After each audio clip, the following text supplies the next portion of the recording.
Hello dear divine फेमिनाइंस। आज के इस सेशन में आपका स्वागत है और यहाँ पर जो स्पेशली न्यू पीपल है उनका यहाँ पर स्वागत है। तो यहाँ पर आज का जो टॉपिक है वो थोड़ा हटके होने वाला है। मैं हमेशा कोशिश करती हूँ कि आपके लिए कुछ डिफरेंट और हटके टॉपिक लेके आऊँ जो स्पेशली कहीं ना कहीं आपने ऑब्जर्व नहीं किए हैं, बट इसे आपको समझना ज़रूरी है। और आज का ये जो सेशन है, ये जो टॉपिक है, वो स्पेशली जो बिगिनर फेमिनाइन है या यहाँ पर अगर कोई डीएम देख रहे हैं तो ये इनके लिए बहुत ज़रूरी है। क्योंकि जो ट्रांसफॉर्मेशन की प्रोसेस के एंड तक है उन्होंने ये सारी चीज़ें तो ऑब्वियसली नोटिस की होगी, बट जो बिगिनर होते हैं वो धीरे धीरे करके नोटिस करते हैं। जर्नी के एंड तक उन्हें ये चीज़ें पता चल ही जाती हैं। तो ऐसी कौन सी चीज़ें हैं जो कहीं ना कहीं आप मतलब अपने इनर वर्क के चक्कर में या कहीं और अगर आप कार्मिक में फंसे हैं, कार्मिक लोगों के बीच में, तो इन चीज़ों को इग्नोर करते हैं। तो यही सारी चीज़ों को जिस चीज़ों को आप इग्नोर करते हैं, मैं उन्हीं सारी चीज़ों को सामने लेकर आ रही हूँ कि किस तरीके की सोसाइटी आपके ऊपर कंडीशन बनाती है और किस तरीके से ये एक ट्रैप है एक तरीके का। तो देखो यहाँ पर सबसे पहली बात आती है कि जर्नी में कई सारे लोग कहते हैं कि आपके कार्मिक आपके लिए बहुत बड़ा प्रॉब्लम होते हैं। बिल्कुल, बिल्कुल आपके कार्मिक आपके लिए वाक़ई ही बहुत बड़ा प्रॉब्लम होते हैं। पर ये भी सच्चाई है कि वो आपको अवेकनिंग करने के लिए यही होते हैं। मतलब अवेकनिंग करने के लिए आपके जर्नी का एक हिस्सा होते हैं। बट देखो, इसका भी ये मतलब नहीं है कि आप हर कार्मिक को एक्सेप्ट करते जाएँ अपनी जर्नी में। हर वक़्त आप वही कार्मिक कार्मिक लोगों को झेलते जाएँ बस ये कहकर कि हाँ, ये तो जर्नी का पार्ट है, हाँ, ये तो हमारे मतलब जर्नी का हिस्सा है। नहीं, बिल्कुल नहीं। ये आपकी सबसे बड़ी गलतफ़हमी है, पहली बात। अभी दूसरी बात, देखो यहाँ पर ना एक्चुअली क्या है कि आप ना पैटर्न रिपीट करते हो बार बार। एक ही गलती आप बार बार दोहराते हो तो उसी तरीके के लोग आपको बार बार मिलते हैं। तो ये जो कार्मिक वाला जो चक्कर है वो टेम्पररी होना चाहिए एक्चुअली आपके लाइफ में, बट वो परमानेंट बनता जा रहा है अगर, तो आपको वाकई ही इस चीज़ पर ध्यान देने की ज़रूरत है कि क्यों आखिर ऐसा हो रहा है कि आप बार बार इसी तरीके के टॉक्सिक लोगों को अट्रैक्ट कर रहे हो और वो आपके कार्मिक क्यों बन रहे हैं। इस पैटर्न को आपको समझना चाहिए और इस पैटर्न का समझने का तरीका ही यही है कि सबसे पहले आप उसी पैटर्न को खोजो जिस वजह से ये लोग अट्रैक्ट हो रहे हैं आपकी तरफ। ठीक है, सो आई होप आपको ये क्लियर हो गया होगा। अभी दूसरी बात, यहाँ पर सोसाइटी किस तरीके की बचपन से कंडीशन क्रिएट करती है एक बच्चे के लिए। अभी देखो यहाँ पर जब हम ना सोसाइटी में पैदा होते हैं तभी कंपटीशन बहुत ज़्यादा होती है। चाहे वो मार्क्स के बारे में हो, चाहे वो लुक्स के बारे में हो, चाहे वो पैसों के बारे में हो, चाहे वो स्टेटस के बारे में हो, चाहे वो पावर के बारे में हो, चाहे वो मनी के बारे में हो। तो ये सारी चीज़ें सोसाइटी में कहीं ना कहीं एक इम्परफेक्शन भी है। क्योंकि ये जो सारी चीज़ें हैं, हर चीज़ हर इंसान के पास नहीं होती, ये आपको भी पता है। और अगर किसी के पास होती है तो कुछ लोगों के पास ज़्यादा होती है और कुछ लोगों के पास कम। तो अभी देखो, सबसे पहली बात, ये सारी चीज़ें सबको चाहिए रहती है सोसाइटी में, बट इम्पॉर्टेंट ये है कि आप वो सारी चीज़ें मिले या ना मिले पर फिर भी आप खुश हैं। क्योंकि आपको कहीं पर भी उन चीज़ों के ऊपर डिपेंड नहीं होना है, क्योंकि आप एक स्पिरिचुअल सोल हो। बट सोसाइटी ने कंडीशन क्या लगा के रखी है कि हाँ, यही सारी चीज़ें हमारे लिए इम्पोर्टेंट है। ऑब्वियसली इम्पोर्टेंट है क्योंकि ये सर्वाइवल का हिस्सा है। हमें ये सर्वाइव करने के लिए, सोसाइटी में बने रहने के लिए, अपने आप को स्ट्रांग बनाने के लिए ज़रूरी है। बट कितना ज़रूरी है? इतना भी ज़रूरी नहीं है कि आप अपने मतलब उस पावर के अधीन हो जाए, उस इल्यूजन में, उस ट्रैप में फंस जाए। ये एक तरीके का मटेरियलिस्टिक इल्यूजन है जो सोसाइटी क्रिएट करती है। ये सारी एनर्जी जो है ना वो राहु से कनेक्ट करती है, राहु प्लैनेट से, जो इल्यूजन का कारक है। ये एक तरीके का ट्रैप है सोसाइटी का, आप इसी में फंसे रह जाते हो और आपकी जो सोल है वो फ्री हो ही नहीं पाती। तो आपको ये समझना ज़रूरी है कि ये सोसाइटी की पचकानी बातें एक लिमिट तक ठीक है, जितना आपको वो सर्वाइव करवा के दे सके, आपके लाइफ को बेहतर से बेहतर बना सके, आपके जो विशेष है, आपकी जो डिज़ायर है, आपके जो गोल है, आपके जो ड्रीम है अपने लाइफ में, उसको कंप्लीट कर सके, उसको फुलफ़िल कर सके। बट इसको एक लिमिट तक ही रखें, इतना भी नहीं कि मतलब आप अपनी आइडेंटिटी खो दे और हर वक्त उन चीज़ों को पाने के लिए गलत काम करना स्टार्ट कर दे, या उसके उन चीज़ों के लिए इतना परेशान रहे कि आप इसी ट्रैप में फंसे रहे। तो वाकई आपको क्या चाहिए, पहले आपको ये समझने की ज़रूरत है कि वाकई हम खुद से क्या चाहते हैं, हमारी सोल क्या चाहती है। देखो, हर किसी की प्रायोरिटी अलग होती है, हर किसी की चॉइसेस अलग होती है, हर किसी का पर्पज़ अलग होता है, हर किसी का soul contract and soul lessons भी अलग होते हैं। इवन आपको ये भी पता होगा कि उसी अकॉर्डिंग आपके बैकग्राउंड्स भी अलग होते हैं। आप समझ गए होंगे मुझे क्या कहना है। अभी बैकग्राउंड में भी कितना डिफरेंस है आप देखो। हर किसी के कास्ट में डिफरेंस है, किसी की फैमिली की सोच अलग है, किसी की फैमिली की बिहेवियर पैटर्न अलग है, किसी की अपनी ही खुद की थिंकिंग प्रोसेस जो उसके बैकग्राउंड से क्रिएट हुई है वो भी अलग है। इवन सिर्फ इतना ही नहीं, कास्ट में भी डिफरेंट तो है, बट रिलीजन भी कितने सारे हैं। इवन आप जिस एरिया में रहते हो ना, उसकी खुद की भी एक अपनी एनर्जी है, खुद का भी उस एरिया का ऑरा है, उस एरिया की एक अलग सी सोच है, अलग सी कंडीशन है। हर बदलते एरिया में आप जाओगे, अगर आप केरला जाओ तो वहाँ पर अलग रियलिटी, अलग कल्चर देखोगे। जम्मू कश्मीर में जाओ तो वहाँ पर अलग रियलिटी है। तो इस तरीके से आपकी सोच डेवलप हो चुकी है। तभी तो कुंडली में देखते टाइम भी हमेशा बर्थ प्लेस कहाँ पर आपकी आती है वो भी देखते हैं। तो ये समझना इम्पोर्टेंट है कि इतनी सारी चीज़ें एक ह्यूमन बीइंग पर, एक सोल पर भी अफेक्ट कर रही होती हैं। क्योंकि सोल क्या है, आप खुद ही तो हो। आपकी वो जो आइडेंटिटी, वो जो सभी बैकग्राउंड से मिल रही चीज़ें हैं, वही आपके बिलीफ सिस्टम का हिस्सा बन जाती है। पर आपको सही और गलत का एक वो जो डिफरेंस है, एक छोटा सा एक पॉइंट होता है, आप उसे मिस कर देते हो। और जर्नी में कई लोग यहीं पर ही स्टक हो जाते हैं और यही गलती करते हैं। पहले तो सोसाइटी के पैटर्न को ही नहीं छोड़ पाते, वही पैटर्न ही नहीं समझ पाते, और फिर भी बस लगे रहते हैं इनर वर्क करने। इन्हें इनर वर्क का ना इवन असली मतलब तक नहीं पता होता। इनके लिए इनर वर्क मतलब सिर्फ मेडिटेशन है, सिर्फ और सिर्फ पॉजिटिव रहना है। इनके लिए इनर वर्क मतलब सिर्फ और सिर्फ अपने डीएम को पाने का एक ज़रिया है, इससे ज़्यादा कुछ नहीं। देखो, मैं मानती हूँ आपका डीएम आपके लिए ज़रूरी है, बट ये जर्नी सिर्फ और सिर्फ डीएम को पाने के लिए नहीं। आप इस जर्नी को इस नज़रिए से देखो कि ये जो जर्नी है ना, वो आपको बहुत ज़्यादा लेवल पर ट्रांसफॉर्म करने वाली है। सिर्फ डीएम को पाने का नज़रिया रखोगे ना, तो उतनी ज़्यादा वो आपको ट्रांसफॉर्म नहीं कर पाएगी जितनी ज़्यादा आपको ट्रांसफॉर्म होने की अंदर से ज़रूरत है। डीएम तो मिलना ही है, तभी तो ये जर्नी है। बट ये जर्नी आपको अपने आप से सेल्फ लव करना सिखा रही है, आपकी गंदगी को अंदर से निकाल रही है। ये सोसाइटी के हर उस छोटे छोटे पैटर्न को ऑब्जर्व करने के लिए आपको बोल रही है। इवन आपकी लाइफ के अंदर किस तरीके के पैटर्न चल रहे हैं वो भी ऑब्जर्व करने के लिए बोल रही है। अभी देखो, यहाँ पर कुछ लोग ऐसे होंगे कि वो लोग कहेंगे कि अरे हमें इनसे क्या लेना देना, छोड़िए ये सारी सोसाइटी की बातें।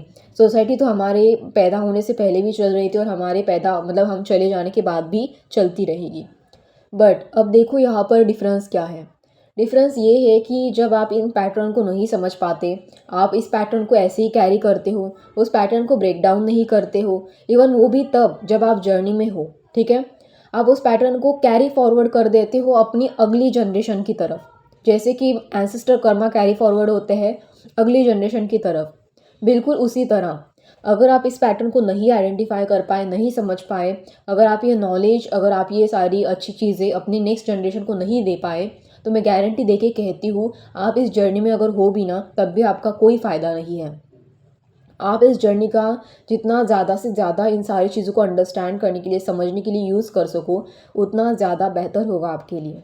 क्योंकि ये सिर्फ़ और सिर्फ आपके डीएम को और आपको ट्रांसफ़ॉर्म नहीं करेगा, आपकी फैमिली को ट्रांसफ़ॉर्म करेगा, आपकी सोसाइटी को ट्रांसफ़ॉर्म करेगा। और सिर्फ इतना ही नहीं, आपको जो लोग आपसे कनेक्ट हो रहे हैं उनको भी ट्रांसफ़ॉर्म करेगा, डायरेक्टली और इनडायरेक्टली ही सही। इवन सिर्फ इतना ही नहीं, वो आपकी अगली जनरेशन जो आपकी बच्चे हैं या उनके बच्चे, व्हाटएवर जो भी है, बट उनको भी ट्रांसफॉर्म करता है कहीं ना कहीं, क्योंकि वो भी कहीं ना कहीं आपके सोल का हिस्सा है। वो भी आपके सोल की जो डीएनए है उसको कैरी फॉरवर्ड करने वाले हैं। तो आपको ये समझना चाहिए। अभी ये डीएनए कैरी फॉरवर्ड करने का क्या मुद्दा है। ये डीएनए कैरी फॉरवर्ड करने का मतलब, जैसे ही आपके एंसेस्टर के भी कुछ कर्म होते हैं, वो डीएनए के ज़रिए कैरी फॉरवर्ड होकर आपकी तरफ आते हैं। ये सारी कंडीशन, बिलीफ सिस्टम, सब कुछ इन सारी चीज़ों का हिस्सा होता है जो डीएनए में स्टोर होता है, और वो आपकी तरफ कैरी फॉरवर्ड होता है। तो आपको इसी बिलीफ को, इन्हीं सारी चीज़ों को समझना है, सोचना है, पैटर्न को ब्रेक डाउन करना है, पैटर्न को ठीक से एनालाइज करना है, और ये समझना है कि कौन सी चीज़ें वाकई गलत है। और आप अगर सोसाइटी की इन चीज़ों को नहीं देखते हो, बस उसे झेलते जाते हो बिना सोचे समझे, तो आप समझ लेना आप एक नंबर के फूल हो, एक नंबर के बेवकूफ़ हो आप। क्योंकि आप चीज़ों को बस मतलब होते हुए देख रहे हो, उसके खिलाफ आवाज़ नहीं उठा रहे हो, उसे समझ नहीं रहे हो, उसे ब्रेक डाउन भी नहीं कर रहे हो। तो आपका सोल हमेशा उन्हीं नकारात्मक चीज़ों में सर्वाइव कर करके आपकी जो डीएनए है उसको इतना करप्ट कर देता है, इतना गंदा कर देता है कि वही गंदगी अगली जनरेशन की तरफ कैरी फॉरवर्ड हो रही होती है। तो आप इन चीज़ों को समझो। देखो, अगली जनरेशन की तरफ कैरी फॉरवर्ड करने के लिए सिर्फ पैसे ज़रूरी नहीं होते। मतलब कुछ लोग होते हैं ना, सोसाइटी का भी ये भी एक कंडीशन है कि हम ना बहुत सारे पैसे कमा के रखते हैं और अगली जनरेशन को दे देते हैं। तो देखो, ये कंपलसरी तो नहीं है। मैं कहूँगी कि सोसाइटी में इस तरीके की कंडीशन होनी चाहिए कि अगली जनरेशन उसके लिए लायक बने कि वो खुद अपने लिए अपनी आइडेंटिटी, अपना जो सेल्फ वर्थ है उसे पहचान सके, अपनी आइडेंटिटी बढ़ा सके, अपना मतलब ये जो अपना एबिडेंस है, अपनी जो स्किल है उसे दिखा सके, उसके ज़रिए खुद ही खुद को बेटर और स्ट्रॉन्ग बना सके। इनकी इस चीज़ों की ज़रूरत है। पर बहुत सारे लोग क्या करते हैं, नहीं नहीं मेरे बच्चे के लिए पैसे काम आएंगे, उसके अगली जनरेशन के लिए काम आएंगे, बहुत सारी प्रॉपर्टी इकट्ठा करते हैं। ज़रूर से कीजिए, कुछ बुरी बात नहीं है। बट सिर्फ अगले जनरेशन को आप पैसे ही देना चाहते हैं क्या? कुछ अच्छी सोच, अच्छा कैरेक्टर, या फिर अच्छी लाइफ या पीसफुल लाइफ, हैप्पी लाइफ नहीं देना चाहते?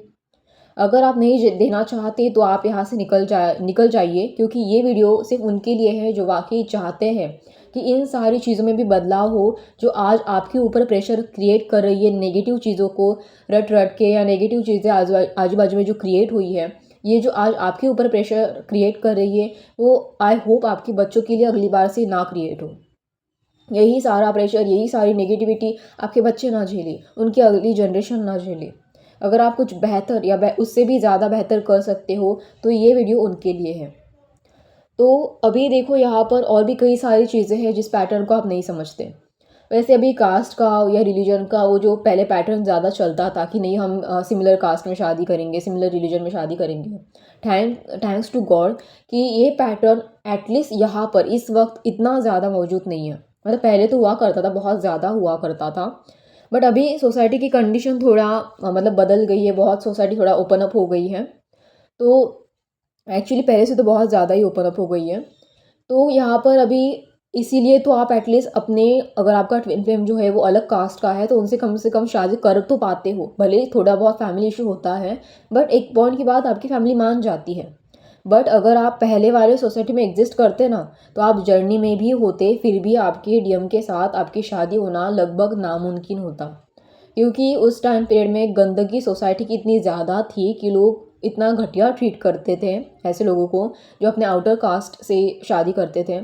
तो आपको पता होगा, अगर आपने ऐसी इससे रिलेटेड अगर कुछ मूवियाँ अगर आपने देखी होगी तो आपको समझ में आ गया होगा, या आप देखो प्लीज़ ऐसी मूवी आप देखो, आपको पता चल जाएगा कि किस तरीके से ट्रीट किया जाता था।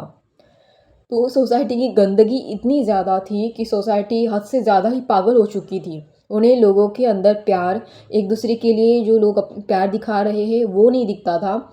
उन्हें बस किसी भी हाल में अपना वो जो घिसा पिटा पैटर्न है उसको चलाना था। तो इन्हीं सारी चीज़ों को ब्रेक डाउन करना बहुत ज़रूरी होता है, ताकि ये नेगेटिव चीज़ें आपकी अगली जनरेशन ना झेले। जो आपने झेला है वो अगली जनरेशन की तरफ ट्रांसफॉर्म ना हो। एटलीस्ट वो अपने लिए फ्री रह सके, अपने लाइफ में वो हर चीज़ पा सके जो वो डिज़र्व करते हैं। तो यहाँ पर अभी देखो, आज की सोसाइटी में क्या चल रहा है, आज हर लोग यही कह रहे हैं कि सोसाइटी बहुत ज़्यादा नार्सिसिस्टिक होती जा रही है। क्यों होती जा रही है? तो इन्हें ना अपनी चीज़ें मैनेज करना आ नहीं रहा है, चाहे वो पीस हो, चाहे वो इमोशंस हो, चाहे वो उनकी फेमिनाइन एनर्जी हो, चाहे वो उनकी मटेरियलिस्टिक लाइफ हो, या चाहे उनकी रिलेशनशिप हो। इवन उनकी खुद की एनर्जी भी उन्हें समझ नहीं आ रही है कि क्यों वो इतना ज़्यादा एंगर में रहते हैं, क्यों वो इतना ज़्यादा फ्रस्ट्रेटेड रहते हैं, क्यों वो हमेशा इतना ज़्यादा इरिटेशन में रहते हैं। सो यहाँ पर ये चीज़ें समझना ज़रूरी है कि जो भी मतलब उन्हें चाहिए वो उन्हें खुद ही नहीं पता कि उन्हें मैनेज कैसे करना है। जबकि मैनेज करने का तरीका बहुत सिंपल है, बट वो अपने आप को इन सभी चीज़ों को मतलब बाहर नहीं निकालना चाहते। वो सोसाइटी के रूल के इर्द गिर्द ही घूमना चाहते हैं। वो बस सोसाइटी की उन्हीं घिसी पिटी स्क्रिप्ट को ही अपने अंदर उन्होंने बिलीफ के अंदर बिठा के रखा है। वो अपने आप को बदलना ही नहीं चाहते। अपने मतलब एक्चुअली उन्होंने सोसाइटी के पैटर्न के चक्कर में, सोसाइटी की बिलीफ के चक्कर में अपने अंदर इतनी ज़्यादा नेगेटिविटी इकट्ठा करके रखी है कि वो उन्हें ऐसा लगता है कि अगर वो कुछ अलग कर रहे हैं तो वो सोसाइटी के अगेंस्ट जा रहे हैं। बट जबकि ये सच्चाई नहीं है, जबकि ये उनका फ्री होने का मार्ग है, उनके खुद के सोल को फ्री होने का मार्ग है, उनके खुद की अच्छी चीज़ों को ओपन अप करने का मार्ग है। बट वो समझना ही नहीं चाहते इन चीज़ों को। उन्होंने सोसाइटी के उस पैटर्न को अपने माइंड का हिस्सा बनाया है, अपनी डेली लाइफ का हिस्सा बनाया है। उन्होंने अपने इसी सोसाइटी की चीज़ों को, सोसाइटी के पैटर्न को बिलीफ सिस्टम का भी हिस्सा बनाया है। तभी उन्हें ऐसा लगता है कि अगर वो कुछ अच्छा करते हैं तो मतलब सोसाइटी उनके अगेंस्ट चली जाएगी, या लोग उन्हें पैम्पर नहीं करेंगे, लोग उन्हें मतलब सपोर्ट नहीं करेंगे, और वो डरते हैं अपने आप को कहीं न कहीं वो सोसाइटी के पैटर्न को ब्रेक डाउन करने के लिए। तभी तो डीएम को भी डर लगता है आपको एक्सेप्ट करने में, क्योंकि वो भी सोसाइटी से डरते हैं। उन्हें भी डर रहता है कि कहीं न कहीं ये सारी चीज़ें समझी जाएगी या नहीं, एक्सेप्ट की जाएगी या नहीं सोसाइटी की तरफ से। बट जैसे ही वो अंडरस्टैंड करते हैं कि ये सोसाइटी का प्रेशर वो नहीं झेल सकते, उन्हें अपने लिए क्या अच्छा चाहिए वाक़ई ही, और तब जाकर वो आपको एक्सेप्ट करते हैं। जब वो समझ पाते हैं कि वाक़ई ही उन्हें क्या चाहिए। तो यही समझना उन सोल के लिए भी ज़रूरी होता है कहीं न कहीं, कि जो मतलब सोसाइटी में इतने फँसे हैं रहते हैं, बट फिर भी नहीं मानते वो, क्योंकि वो लो वाइब्रेशन में भी होते हैं। बट फिर भी डिवाइन की तरफ से कहीं न कहीं उनको भी गाइडेंस मिल रहा होता है कि देखो ये सोसाइटी की पचकानी जो चीज़ें हैं, जो तुम्हारे इर्द-गिर्द चल रही है, ये नेगेटिव लोग तुम्हें बाँध के रख रहे हैं, इन लोगों को तुम छोड़ दो। ये तुम्हारे लिए नहीं है, पर वो नहीं छोड़ना चाहते, तभी वो भगवान से भी कनेक्ट नहीं हो पाते। क्योंकि जो खुद के सोल को ही लॉस कर दिया है सोसाइटी सोसाइटी कर के, जिसने सोसाइटी के पैटर्न की वजह से गलत बिलीफ डाल दी है, जो खुद के सोल से भी ढंग से कनेक्ट नहीं हो पा रहा इसी गंदगी वाले पैटर्न की वजह से, तो डिवाइन से क्या कनेक्ट होगा, है ना। तो यहाँ पर जिस भी सोल को अगर अपने लिए पाथ चूज़ करना होता है, उसको अकेले ही चलना पड़ता है। ज़रूरी नहीं होता कि हमेशा कोई आगे आए आपके लिए सपोर्ट करे। आप खुद खड़े रहो, सोसाइटी ऑटोमेटिकली आपके साइड में हो जाती है जब उन्हें पता चलता है कि हाँ, आप करेक्ट पाथ पर हो। ऐसे कई सारे एग्जाम्पल हैं, हिस्ट्री में भी ऐसे कई सारे एग्जाम्पल हैं, जैसे कि आप बुद्धा को ले लो, आप महावीर को ले लो, ठीक है ना। इन्होंने भी अकेले चलकर ही अपना पाथ फाइंड आउट किया था। लोगों को इनके ऊपर कोई विश्वास नहीं था 100% कि ये अपना पाथ खुद फाइंड आउट कर ही पाएंगे या नहीं। बट जब उन्होंने किया, तब सारे के सारे यही सोसाइटी, यही लोग आज भी इन्हें पूछते हैं, आज भी इनके सामने हाथ जोड़कर खड़े रहते हैं और इनके ही पाथ को फॉलो करते हैं। तो आप इन चीज़ों को ठीक से समझिए कि वाकई आपको क्या पाना है, चाहे वो पैसे हो, चाहे वो स्टेटस हो, चाहे वो करियर हो, चाहे वो रिलेशनशिप हो। तो आपको ये समझना ज़रूरी है कि इनमें से वाकई आपकी प्रायोरिटी क्या है, इनमें से आपका आप ये जो सारी की सारी चीज़ें हैं, और अपनी स्पिरिचुअल लाइफ ऐसे बैलेंस कैसे करके चलेंगे। कहीं ये सारी चीज़ें मैनेज करते करते सोसाइटी की कंडीशन, सोसाइटी के प्रेशर, या फिर सोसाइटी की गंदगी आपके ऊपर हावी तो नहीं हो रही है। कहीं आप सोसाइटी के उन्हीं नेगेटिव पैटर्न में फंसे तो नहीं हो। कहीं आप सोसाइटी की नेगेटिविटी को अपने बिलीफ सिस्टम का हिस्सा तो नहीं बना दिया आपने। तो इन सारी चीज़ों को समझो आप पहले, तभी आपको जाकर जो मार्ग है वो ओपन अप होंगे आपकी। मतलब जो लोग फंसे रहते हैं ना इन चीज़ों में, गलत बिलीफ सिस्टम में, गलत सोसाइटी प्रेशर में, तो उन चीज़ों को जब तोड़ देते हैं तब उन्हें पता चलता है कि हाँ, यही मेरे लिए करेक्ट पाथ था। मैं समझ नहीं रहा था, मैं बिना वजह ही इन्हीं सारी चीज़ों का प्रेशर अपने कंधे पर फील कर रहा था, जबकि ये सारी चीज़ें मेरे लिए मैटर ही नहीं करती थी। क्या मैटर करती है वो सोसाइटी जिसने मुझे प्रॉब्लम में अकेला छोड़ दिया। क्या मैटर करती है वो सोसाइटी जो मैं अपने प्रॉब्लम में था, मैं रो रहा था या परेशान था, फिर भी इनमें से कोई भी एक मुझे सपोर्ट करने के लिए आगे नहीं खड़ा हुआ था। तो ये सारी बकवास चीज़ें आप सोसाइटी की झेल ही क्यों रहे हो, जबकि इस सोसाइटी में, इस पूरी सोसाइटी में आप जब कुछ भी अच्छा करते हो तो सारे के सारे नेगेटिव लोग आपके अगेंस्ट हो जाते हैं। और अच्छे लोग जो हाथ थमाने के लिए खड़े भी हो ना, तो उनको भी मतलब ठीक है, अगर आपकी लाइफ में ऐसे है तो बहुत अच्छी बात है, बट बहुत कम लोगों की लाइफ में ऐसे अच्छे लोग होते हैं। तो हमेशा ऐसे वेट मत करते रहो कि कोई आएगा, आपको हेल्प करेगा, आपको सपोर्ट करेगा। छोड़ दो इन सारी चीज़ों को, तोड़ दो उन पैटर्न को, ब्रेक करो उसे, क्योंकि यही तो चाहती है जर्नी। जर्नी सिर्फ आपसे आपके डीएम को नहीं मिलाना चाहती। जर्नी ये भी चाहती है, जर्नी ये भी एक्सपेक्ट कर रही है आपसे कि आप वो पैटर्न को ही ब्रेक कर दो सोसाइटी के। जो गलत है, जो सही नहीं है आपके लिए, उसे ब्रेक कर दो। वही ज़रूरी है, ठीक है। सो इवन ऐसी और भी चीज़ें हैं जहाँ पर मैं डिस्कस करना पसंद करूँगी आपसे। जैसे कि आप देखना सोसाइटी में और एक चीज़ अभी बहुत चल रही है। पहले तो मतलब अभी एक बच्चा काफ़ी था, क्योंकि जनरेशन बहुत ज़्यादा आगे बढ़ चुकी है और हर कोई अपने फैमिली मैनेज करना चाहता है, मतलब फैमिली मैनेजमेंट होती है, राइट। पर पहले देखो ये सारी चीज़ें नहीं हुआ करती थी। एक बच्चा होता था तो और 2 बच्चे कर लेते थे, और हाँ, हो जाएंगे, हम उन्हें संभाल लेंगे, इस तरीके का था। बट आज के ज़माने में उस तरीके का नहीं है। आपको पता है महंगाई बहुत बढ़ गई है, फिर भी कुछ लोग ऐसे होते हैं जिनके पास एजुकेशन तो होता है, उन्हें पता है कि आज के ज़माने में एक बच्चे की कितनी ज़्यादा रिस्पॉन्सिबिलिटी होती है, उसके एजुकेशन से लेकर कई सारी चीज़ें फुलफ़िल करने तक। पर फिर भी कुछ लोग आज भी ऐसे सोसाइटी में हैं जो ये सोचते हैं कि एक बच्चा काफ़ी नहीं है तो दूसरा भी कर लेंगे, और वो उन बच्चों को ठीक से पाल पोस भी नहीं पाते। तो हैरानी की बात तो ये है कि कुछ मतलब कुछ लोगों का होता है कि लड़की चाहिए, बाद में लड़का चाहिए, मतलब okay fine, it's okay. But यहाँ पर इतना ज़्यादा वो मतलब बढ़ा रहे बच्चों को, ठीक से उनको नहीं पाल पोस पा रहे हैं। फिर भी बिना वजह अभी ज़्यादा लोक संख्या यहाँ पर बढ़ रही है, फिर भी ये सारी पचकानी बकवास चली रही है। गवर्नमेंट का इस पे कोई ध्यान नहीं है। इवन गवर्नमेंट को कोई पड़ी नहीं है कि आप क्या यहाँ पर बकवास कर रहे हो, आप झेल रहे हो तो आप झेलो। और इन वजह से सारी जो चीज़ें हैं बैलेंस करना बहुत ज़्यादा मतलब एक रिस्पॉन्सिबिलिटी बहुत ज़्यादा बढ़ जाती है। तो सोसाइटी की ये जो एक छोटी सी कंडीशन, अगर आप गलत डिसीजन लेते हैं, अगर आप एक मतलब फैमिली डिसीजन लेते टाइम भी, एक बेबी आप बॉर्न करते टाइम भी एक गलत डिसीजन लेते हो तो आपको वो गलत डिसीजन लॉन्ग टर्म तक कैरी करना पड़ता है। तो फैमिली मैनेजमेंट का कंसेप्ट जब से स्टार्ट हुआ, एटलीस्ट तब से तो एटलीस्ट कम से कम लोगों ने समझना स्टार्ट कर दिया कि वाकई क्या किस चीज़ की ज़रूरत है, वाकई हम कितने बच्चों को संभाल सकते हैं। तो अगर ये सारी चीज़ें अगर आपको सिखाई नहीं जाती, समझाई नहीं जाती, तो बस उन बच्चों की रिस्पॉन्सिबिलिटी आपके ऊपर थोप दी जाती। और सबसे ज़्यादा घटिया चीज़ तो ये थी कि उन बच्चों का पालन पोषण बिल्कुल सही तरीके से नहीं होता और वो किसी नेगेटिव वे में चले जाते हैं। मतलब वो हमेशा ज़रूरत से ज़्यादा कंपटीशन लगाते हैं, क्योंकि उन्हें वो सही तरीके से सारी चीज़ें प्रॉपरली नहीं मिलती। एक तरीके से ये नेगेटिवली चीज़ें डाइवर्ट हो जाती है कहीं न कहीं। तो ये सारी चीज़ें भी समझना ज़रूरी है। हालाँकि बात तो छोटी-सी है, बात बहुत छोटी-सी है। आप कहोगे इस बात पर बोलना वाक़ई ज़रूरी था क्या? तो हाँ, मुझे लगता है ज़रूरी है। क्योंकि आप देखो इंडिया की लोक संख्या यहाँ पर बहुत ज़्यादा बढ़ रही है। गवर्नमेंट यहाँ पर कुछ नहीं कर रहा आपके लिए। गवर्नमेंट बस जीएसटी टैक्स बढ़ा रहा है।